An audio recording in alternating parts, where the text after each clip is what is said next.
राधे राधे भक्तजनों, आज आप सुनेंगे सोमवार की व्रत कथा।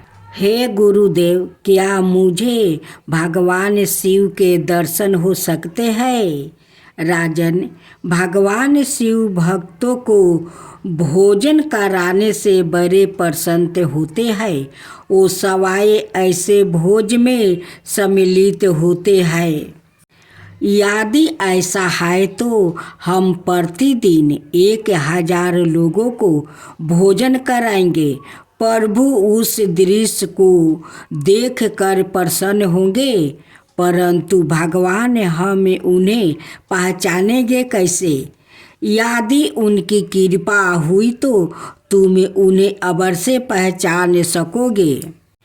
1000 शिव भक्त को भोजन कराने की व्यवस्था की गई। प्रथम दिन राजन 1000 पतलों लगा दिया गया है और भोजन परोस दिया गया है। भक्तगणों प्रतीक्षा कर रहे हैं, परंतु क्या यह उचित नहीं कि मैं सवाए जाकर उन सब भक्तों का आदर सत्कार करूं? राजन, वो बात नहीं है। पतंग में केवल लोग ही बैठे हैं। एक स्थान खाली बचा हुआ है, उसको भी भर जाने दो।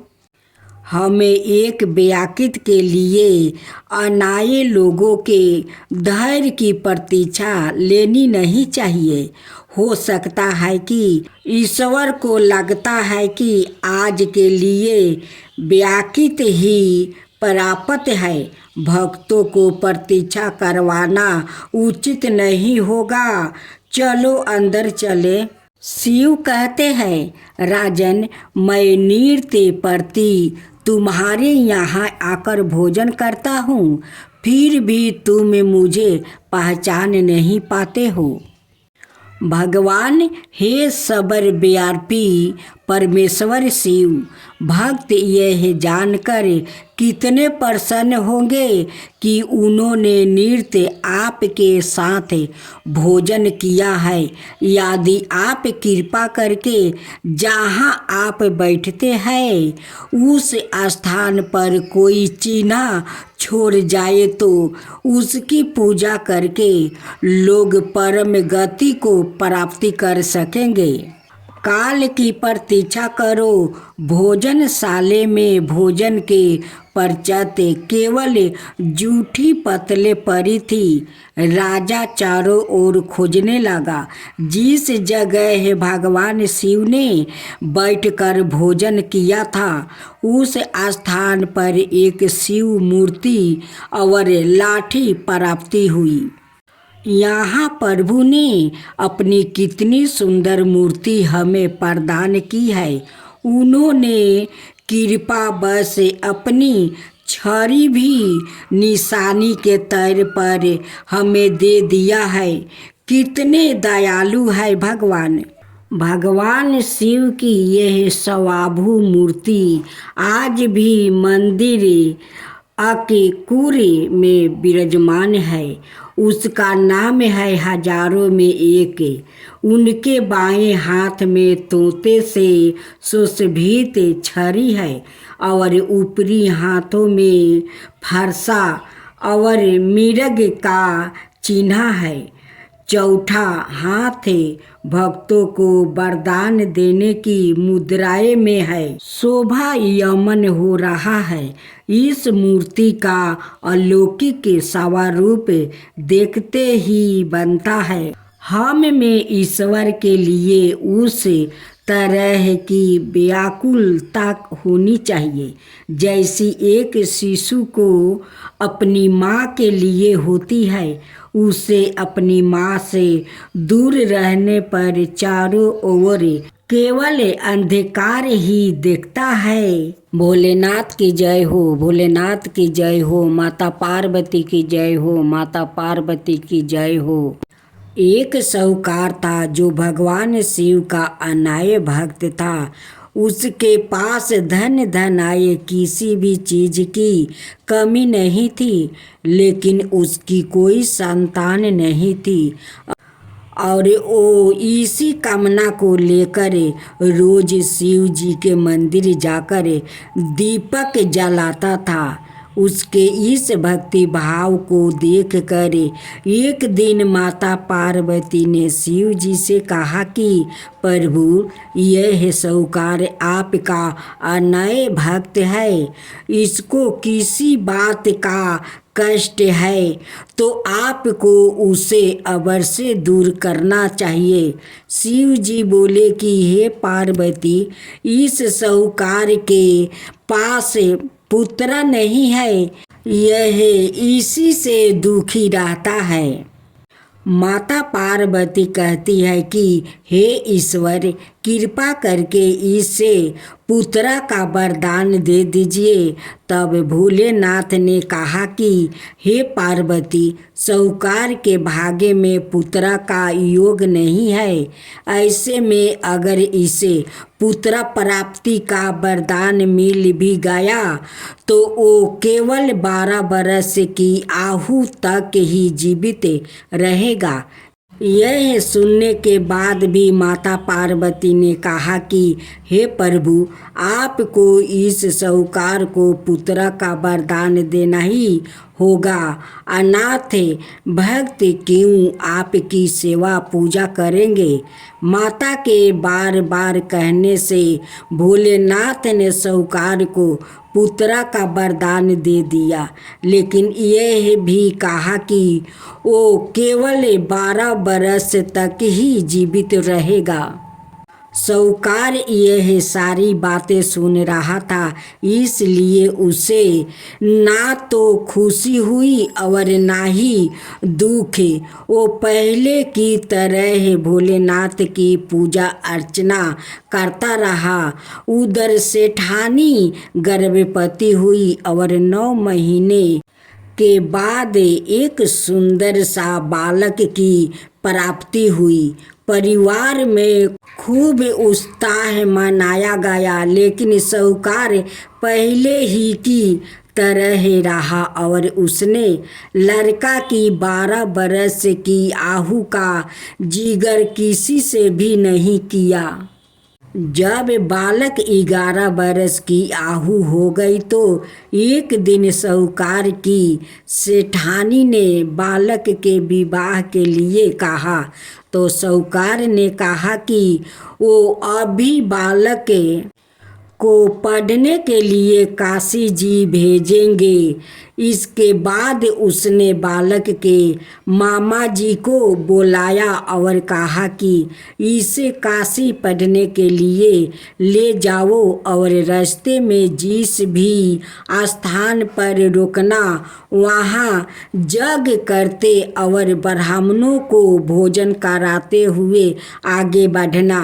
उन्होंने भी इसी तरह करते हुए जा रहे थे कि रास्ते में एक राजकुमारी का विवाह था। जिससे उसका विवाह होने वाला था वो एक आँख से काना था। तो उसके पिता ने जब अति सुंदर साहूकार के बेटे को देखा तो उनके मन में आया कि क्यों ना इसे ही घोड़ी पर बैठाकर शादी के सारे कार्य संपन्न करवा लिया जाए। तो उन्होंने मामा से बात की और कहा कि इसके बदले में वो अथाह धन देंगे। तो वो भी राजी हो गया। इसके बाद साहूकार का बेटा विवाह की वेदी पर बैठा और जब विवाह कार्य संपन्न हो गया तो जाने से पहले उसने राजकुमारी की चदरी के पल्लू पर लिखा कि तेरा विवाह तो मेरे साथ हुआ, लेकिन जिस राजकुमार के साथ भेजेंगे वो तो एक आँख का काना है। इसके बाद वो अपने मामा के साथ काशी के लिए चल गया। उधर जब राजकुमारी ने अपनी चुनरी पर यह लिखा हुआ पाया तो उसने राजकुमार के साथ जाने से मना कर दिया। तो राजा ने भी अपनी पुत्री को बारात के साथ विदा नहीं किया। बारात वापस लौट गई। उधर मामा और भांजे काशी पहुंच गए थे। एक दिन जब मामा ने जग रचा रखा था और भांजा बहुत देर तक बाहर नहीं आए तो मामा ने अंदर जाकर देखा तो भांजे का प्राण निकल चुके थे। वो बहुत परेशान हुए, लेकिन सोचा कि अभी रोना पीटना मचाया तो ब्राह्मण चल जाएंगे और जग का कार्य अधूरा रह जाएगा। जब जग संपन्न हुआ तो मामा ने रोना पीटना शुरू किया। उसी समय शिव पार्वती उधर से जा रहे थे तो माता पार्वती ने शिव जी से पूछा, हे प्रभु, ये कौन रो रहा है? तभी उन्हें पता चलता है कि यह तो भोलेनाथ के आशीर्वाद से जन्म हुआ साहूकार का पुत्रा है। तब माता पार्वती कहती है कि हे स्वामी, इसे जीवित कर दीजिए। अनाथ रोते रोते इसके माता पिता के प्राण निकल जाएंगे। तब भोलेनाथ ने कहा कि हे पार्वती, इसकी आहु इतना ही थी सो वो भोग चुका है। लेकिन माँ के बार बार आग्रह करने पर भोलेनाथ ने जीवित कर दिया। लड़का ओम नमः शिवाय करते हुए उठा और मामा भांजे दोनों के ईश्वर को धन्यवाद दिया और अपनी नगरी की ओर लौटा। रास्ते में वही नगर पारा और राजकुमारी ने उन्हें पहचान लिया।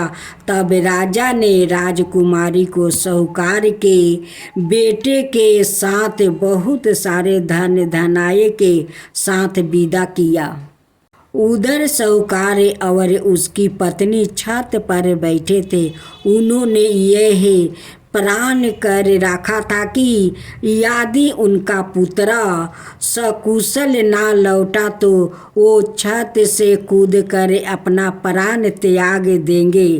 तभी लड़के के मामा ने आकर साहूकार के बेटे और बहू के आने का समाचार सुनाया, लेकिन वो नहीं माने तो मामा ने शपथ पूर्वक कहा। तब तो दोनों को विश्वास हो गया और दोनों ने अपने बेटे बहू का स्वागत किया। उसी रात साहूकार को सपने में शिव जी ने दर्शन दिया और कहा कि तुम्हारे पूजन से मैं प्रसन्न हुआ। इसी प्रकार जो भी व्याकृत इस कथा को पढ़ेगा या सुनेगा उसके समस्त दुखों दूर हो जाएगा और मन बचित सभी कामनाओं की पूर्ति होगी। जय शिवा ओमकारा, प्रभु हरे शिवा ओमकारा।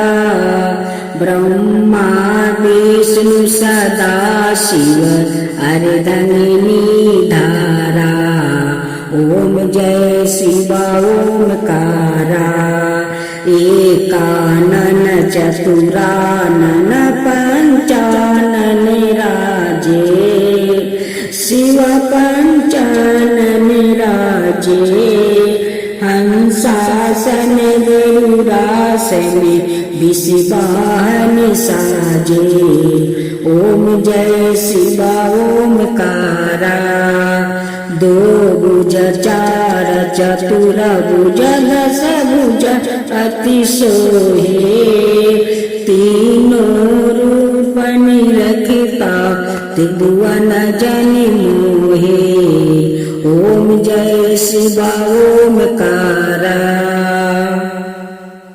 अक्षर माला बने माला मंगी माला तारी चंदन मृग मद सोहे बोले सुभिकारी ओम जय शिवा ओमकारा श्वेतांबर पीतांबर गंबरे अंगे सनिकादिके बरे मादिकी भूतादिकी संगे ओम जय शिवा ओमकारा करिके मध्यम कमंडल चक्र त्रिशूल धरता जग करता जग भरता जग पालन करता ओम जय शिवा ओमकारा ब्रह्मा विष्णु सदा शिव जानते अविवेका प्राण बचर के मध्यम याहे तीनों एका ओम जय शिवा ओमकारा तीर गुण शिवाजी के आरती जो कोई नर गावे शिवा जो कोई नर गावे कहत शिवानंद स्वामी मन भजत शिवानंद स्वामी मन बाचित फल पावे ओम जय शिवा ओमकारा जय शिवा ओमकारा।